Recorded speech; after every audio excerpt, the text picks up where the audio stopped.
saya Kisni Fitriani. Saya dari kelas B jurusan Farmasi Universitas Muhammadiyah Bandung dengan NIM 200106078.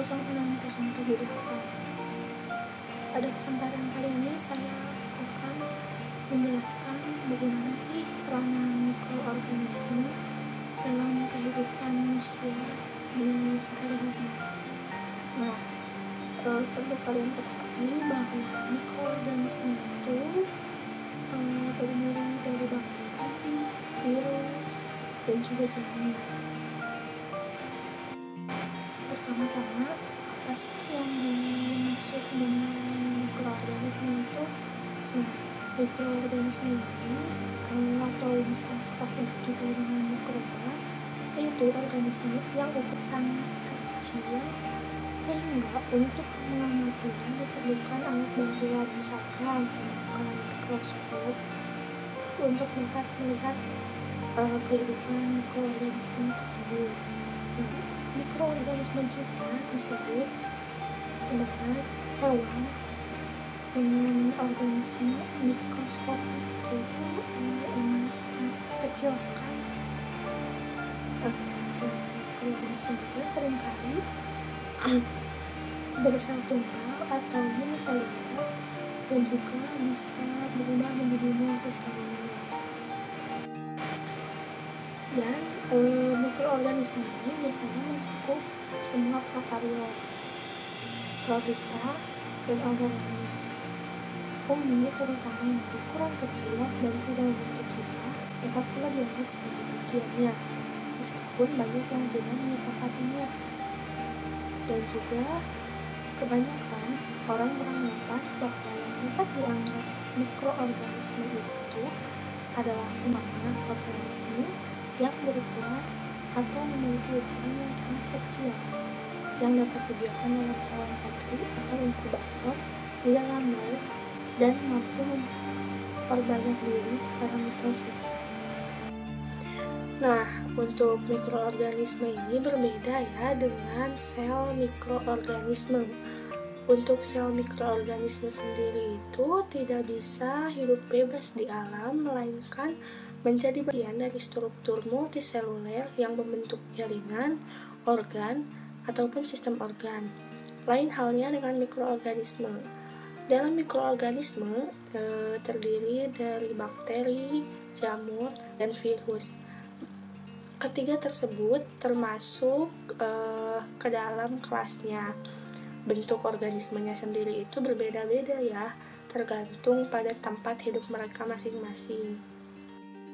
Untuk peranannya sendiri, peranan mikroorganisme di dalam kehidupan sehari-hari manusia, yang pertama ada bakteri. Bakteri ini dibagi menjadi dua, yaitu bakteri yang menguntungkan dan bakteri yang merugikan. Untuk bakteri yang menguntungkan dibagi menjadi 4 bagian, yaitu bakteri usus yang pertama. Nah, bakteri usus ini yaitu kita bisa sebut dengan bakteri Escherichia coli, yaitu bakteri yang hidup di dalam usus besar manusia yang berfungsi membantu membusukkan sisa makanan dan juga penting dalam proses pembekuan darah. Dan untuk poin yang kedua yaitu bakteri fermentasi. Bakteri ini berfungsi dalam proses fermentasi produk pada makanan atau buah-buahan seperti Lactobacillus bulgaricus dan juga Streptococcus thermophilus, lalu Streptococcus lactis, Lactobacillus sp, dan yang terakhir Pediococcus cerevisiae. Di poin yang ketiga, terdapat bakteri penghasil antibiotik. Nah, bakteri penghasil antibiotik ini merupakan zat yang dihasilkan oleh mikroorganisme dan mempunyai daya hambat terhadap kegiatan mikroorganisme lain. Beberapa bakteri yang menghasilkan antibiotik terdiri atas Bacillus brevis, Bacillus subtilis, dan Bacillus prolixae. Nah, untuk bakteri yang menguntungkan ini, yang terakhir adalah bakteri dalam pembusukan kotoran. Hal ini berperan dalam proses pembusukan sampah dan juga kotoran hewan sehingga menghasilkan energi alternatif metana berupa biogas, yaitu bakteri Methanobacterium. Untuk bakteri yang merugikannya sendiri, ini terbagi menjadi dua, yaitu bakteri perusak makanan dan bakteri patogen. Di dalam bakteri perusak makanan ini, terdapat beberapa spesies bakteri perusak makanan. Mereka mengubah makanan dan mengeluarkan hasil metabolisme yang berupa toksin atau racun. Nah, racun di sini berbahaya sekali bagi kesehatan manusia. Contohnya, Clostridium botulinum yang menghasilkan racun botulin, dan seringkali terdapat pada makanan kalengan. Dan yang kedua, terdapat bakteri patogen. Bakteri patogen ini merupakan kelompok bakteri parasit yang menimbulkan penyakit, khususnya pada manusia seperti Salmonella typhosa. Nah, untuk poin selanjutnya yaitu peranan virus dalam kehidupan manusia. Nah, dalam peranan virus ini terdapat beberapa virus yang ada yang dapat dimanfaatkan dalam rekomendasi genetik dan bisa melalui terapi gen jahat atau penyebab infeksi yang terdapat dalam virus diubah menjadi gen baik, yaitu penyembuh. Nah, virus ini sangat dikenal sebagai penyebab penyakit infeksi yang terjadi pada manusia. Sejauh ini, tidak ada makhluk hidup yang tahan terhadap virus. Untuk tiap virusnya sendiri ini secara khusus menyerang sel-sel tertentu dari inangnya. Untuk penyakit yang disebabkan oleh virusnya sendiri, yaitu virus yang menyebabkan salesma ini menyerang kepada saluran pernapasan. Nah, virus campak itu menginfeksi kulit, virus hepatitis menginfeksi hati, virus rabies menyerang sel-sel saraf. Baik, untuk virus yang menguntungkannya ini terdapat di dalam pembuatan antitoksin. Nah, menurut para ahlinya sendiri, memanfaatkan dengan menggabungkan sifat DNA yang menguntungkan antara virus dan gen lain ini, sehingga sifat yang menguntungkan tersebut akan dimiliki oleh bakteri yang diinfeksi. Contohnya ini, manusia, yaitu memiliki sifat antitoksinnya. Dengan demikian, bakteri semula tidak akan mempunyai sifat antitoksin. Sekarang sudah memiliki sifat antitoksin. Nah, dalam pengelompokan virus yang merugikan kehidupan manusia dalam sehari-hari ini dapat dikelompokkan dengan jenis penyakitnya, yaitu yang pertama ada penyakit demam berdarah atau DBD. Nah, DB ini disebabkan oleh infeksi virus dengue.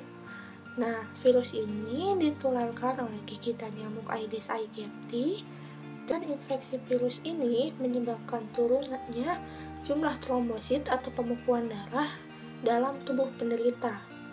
Nah, yang kedua ada penyakit AIDS atau Acquired Immune Deficiency Syndrome. Nah, AIDS ini disebabkan oleh adanya infeksi virus Human Immunodeficiency Virus atau HIV. Nah, virus HIV. Nah, untuk virus HIV-nya sendiri ini dapat merusak sistem kekebalan tubuh. Nah, sistem kekebalan tubuh yang rusak ini bersifat permanen, dan kerusakannya ini dapat masuk ke dalam sistem jaringan tubuh. Lalu, serangan virus HIV juga dapat menimbulkan kematian. Tidak sedikit dari pengidap penyakit AIDS ini yang mengalami kematian dalam waktu dekat, karena bisa kita ketahui virus ini menyerangnya ke dalam sistem jaringan tubuh, seperti itu. Yang selanjutnya ada penyakit rabies. Nah, penyakit rabies ini erat kaitannya dengan hewan, yaitu hewan anjing ya teman-teman. Nah, penyakit rabies ini tidak terdapat di semua anjing, tapi hanya terdapat pada penyakit anjing gila, yaitu disebabkan oleh virus rabies yang menyerang sistem saraf pusat penderita. Virus ini dapat menginfeksi semua hewan berdarah panas seperti anjing, serigala, dan kucing. Penularannya dapat melalui gigitannya dari hewan yang telah terinfeksi. Masa inkubasinya itu dari 10 hingga 14 hari. Virus rabies juga dapat menginfeksi manusia.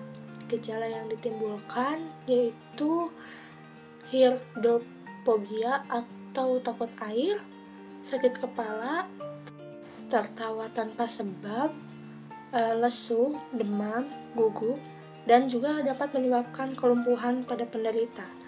Untuk pengobatan penyakit rabies sendiri dapat dilakukan dengan pemberian vaksin rabies. Yang selanjutnya adalah penyakit herpes zoster. Nah, penyakit ini disebabkan oleh virus varicella yang menyerang sistem saraf sensoris. Herpes ini bisa disebut juga dengan cacar air.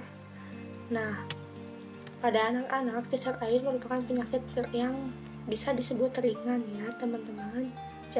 Tapi pada orang dewasa, serangan virus ini dapat mengakibatkan kematian. Nah, gejala yang ditimbulkan oleh serangan virus ini adalah demam dan juga timbulnya gelembung pada kulit yang datar.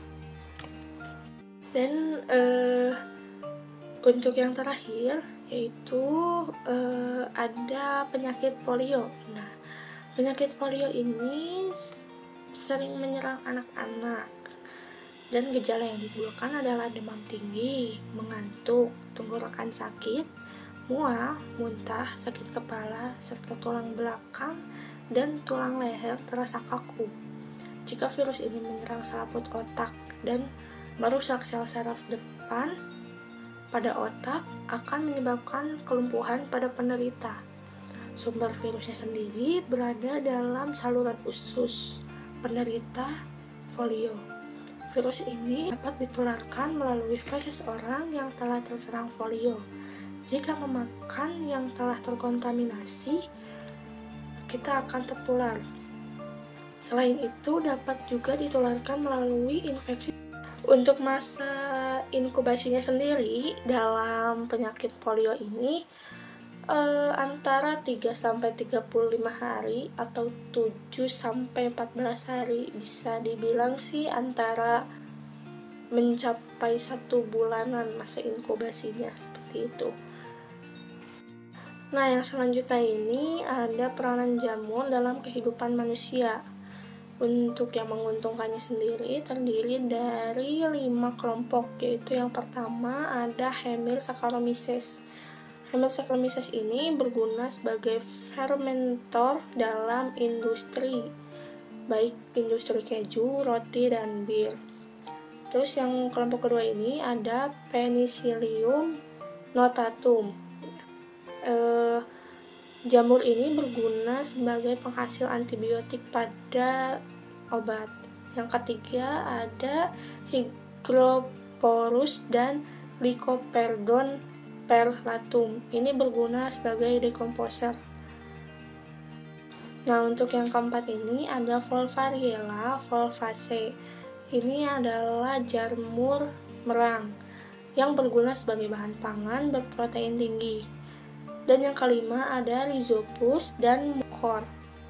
Jamur ini berguna dalam industri bahan makanan, yaitu dalam pembuatan tempe dan oncom. Nah, itu adalah jamur yang menguntungkan bagi kehidupan manusia. Yang selanjutnya adalah jamur yang merugikan dalam kehidupan manusia, yaitu yang pertama ada jamur Pneumonia sarini, yaitu menyebabkan penyakit pneumonia pada paru-paru manusia. Dan yang kedua ada Candida sp. Ini penyebab keputihan dan sariawan pada manusia.